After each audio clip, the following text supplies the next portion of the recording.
Salut tout le monde, c'est Ali pour le RPGAD, journée numéro 15. Et comme vous pouvez voir, je teste un nouveau setup là, à partir de mon ordinateur principal. C'est la deuxième fois que j'essaie de faire cette vidéo-là. En fait, il y a ma fille tantôt qui a fait, qui a écrit ça, un livre vidéo Star Wars versus Sailor Moon. Bon, ça m'a bien écrit, mais c'est pas grave. Donc, le mot du jour est supplément. Alors, donc, un supplément, c'est un livre qui est un ajout pour le jeu de rôle. Alors, je vais commencer par un premier qui est le manuel d'instruction du général Aaron Kraken, un général très important dans Star Wars, surtout dans le expansion, dans ce qui est maintenant du Legend. Donc, ce livre-là, probablement c'est une belle preuve que c'est un de mes premiers livres parce que d'abord, il est en français. Quand j'ai commencé le jeu de rôle, j'étais pas bon en anglais, fait que mes livres c'était tout en français. Et Star Wars D6, en français, c'est ça, j'avais pogné ça, puis vraiment, ce livre-là, je l'ai beaucoup utilisé. Plein de trucs cool, des trucs comme on peut voir ici, des gadgets, des modifications à des vaisseaux, des modifications à des guns, euh, vraiment de tout là-dedans. Je m'en suis pas mal servi, puis même récemment. Alors, bon, c'est ça. C'est un livre qui représente bien mes débuts. Après ça, évidemment, j'ai commencé à évoluer et je faisais beaucoup de games de contrebandier. Alors, j'avais acheté ceci, le Black Smuggler Guide.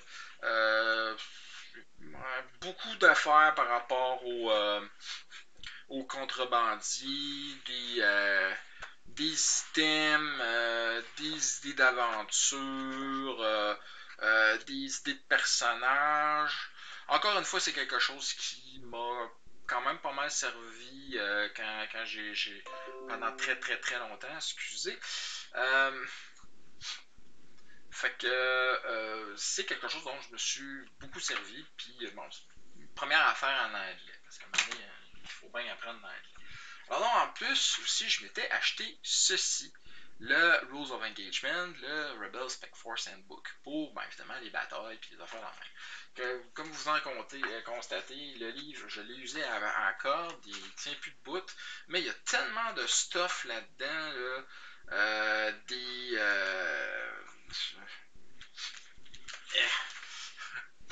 des armes, de l'équipement, des vaisseaux, de l'information sur l'Empire, sur l'Alliance rebelle. Ça, j'ai toujours bien aimé ces feuilles-là. Des idées d'aventure, toutes des règles optionnelles, toutes sortes de choses qui m'ont autant servi, autant en version D6 qu'en version D20 et même jusqu'à tout récemment. Je prends beaucoup de stuff là-dedans que je modifie pour le rendre effectif dans mes games de D20. Un moment donné, aussi, je suis parti puis je me suis en allé vers. Évidemment, je me suis acheté le jeu de rôle de Sailor Moon, alors que je parlais anglais. Et le supplément, parce que j'ai acheté, il y en avait d'autres, mais le meilleur supplément que j'ai acheté, c'est ça ici. Le Complete Book of Yoma, volume 1. Il n'y a pas eu de volume 2. Alors, c'est tous les méchants qu'il y a eu dans les deux premières saisons de Sailor Moon. Alors, que ce soit le petit méchant que tu vois juste dans un épisode, que ce soit des gros méchants qui t'offrent pendant toute la saison entière, comme. Attends une seconde. Je pense que Jedi est là-dedans.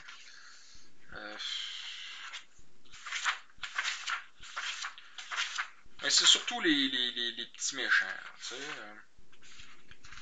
bref, ça m'a servi beaucoup pour avoir des méchants pendant mes games de Sailor Moon, mais aussi ça m'a servi plus récemment quand j'ai créé Sailor Moon D20 et ses subséquentes évolutions pour avoir de l'information. C'est sûr que là maintenant, il y a Internet, c'est moins utile, mais ça m'a servi quand même beaucoup. Surtout pour avoir genre une idée d'à quel point que le méchant il est fort. Donc, ce qui est de l'information que tu n'as pas tant que ça en regardant des trucs sur Internet. Tu n'as pas beaucoup de statistiques quand même. Sailor Moon est basé sur Big Ass Small Mouth, un jeu canadien. Et moi, Sailor Moon était devenu mon jeu de prédilection. Et j'ai toujours aimé science-fiction. Je voulais introduire des trucs. On voulait faire à un moment donné Sailor Moon un peu plus futuriste ou d'aller dans d'autres univers, un peu la Sliders. Bref, je voulais mettre des vaisseaux spatials, du mecha là-dedans. Alors j'ai acheté ceci, Big Robot, Cool Starship.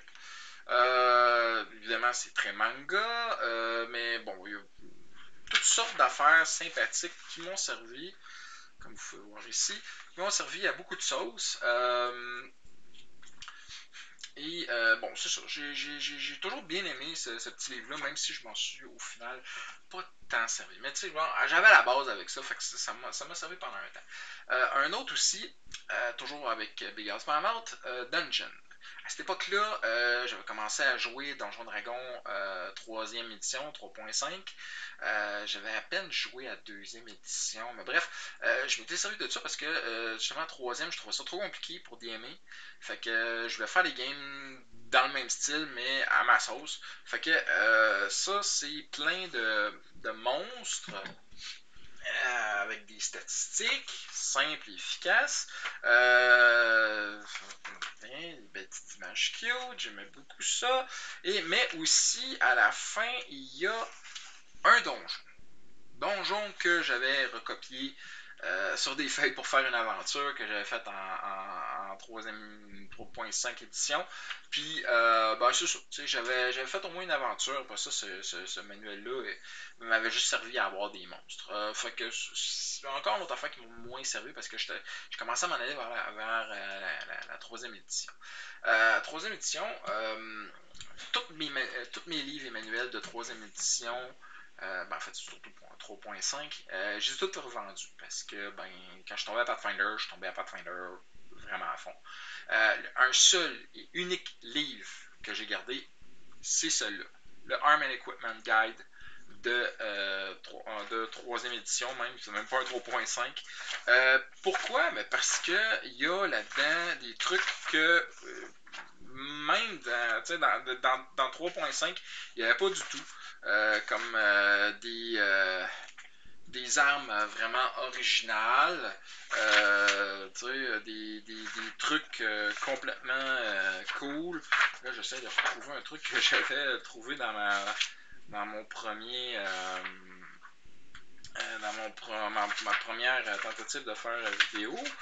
Non, c'était pas Magic Item, c'était juste un truc exotique, peut-être. En tout cas, bref, c'était une lunette pour mettre sur une arbalète pour en faire littéralement un objet de sniper. Il y avait énormément de trucs là-dedans. Vraiment, là, je pouvais pas. Toutes sortes de trucs vraiment nice que je trouvais vraiment pas nulle part. Ça a pris même du temps avant que je les aie dans Pathfinder pour certains. Comme genre des endroits pour mettre. Plutôt pas des endroits, mais voyons, des places sur ton équipement pour genre mettre une lame dans ton bras à la Assassin's Creed ou même sur ta botte. Des fourreaux, c'est ça, des fourreaux pour les armes à des endroits différents que juste à ta ceinture. Après ça, évidemment, je suis passé pas mal à Star Wars D20. Donc, mon pain de mon beurre dans Star Wars D20, c'est ces deux livres-là, Arm and Equipment Guide, je veux dire, et le Starship of the Galaxy. Deux excellents livres, évidemment. Plein de vaisseaux spatials, plein de guns et d'équipements. Bon. j'ai beaucoup de choses dans lui, qui est probablement celui que je me sers le plus. Beaucoup d'armements et beaucoup d'équipements pour toutes sortes d'affaires. J'aime beaucoup lui. Les vaisseaux aussi, je l'aime beaucoup. Mais bon, un peu moins. Parce que les vaisseaux, ça a toujours été une source de frustration là-dedans. Ce que j'utilise, ce qu'il y a le plus, c'est du stuff de Saga. Mais genre, moi, je l'utilise vraiment plus style D20. Tu sais, ça a toujours été mélangeant. Mais bon, j'ai fini par m'y faire. Puis, ben évidemment, maintenant, c'est Internet pour tout récupérer. Et je vais finir avec un bouquin qui m'a été donné par François Letarte, JDR de 30, merci, de Adequate Commoner, qui est un livre justement pour Pathfinder, qui, dans le fond, te montre comment utiliser des classes NPC, aussi merdiques que celles que le Commoner, pour faire une aventure. Et évidemment, ça m'a donné le goût de faire une aventure où est-ce que les joueurs allaient jouer justement des Commoners, parce que je suis très très habitué quand mes joueurs sont capables de détruire la planète avec une classe normale. Fait que donc, c'est ça. Je suis en train d'organiser une game comme ça où est-ce que mes joueurs vont être obligés d'essayer de survivre.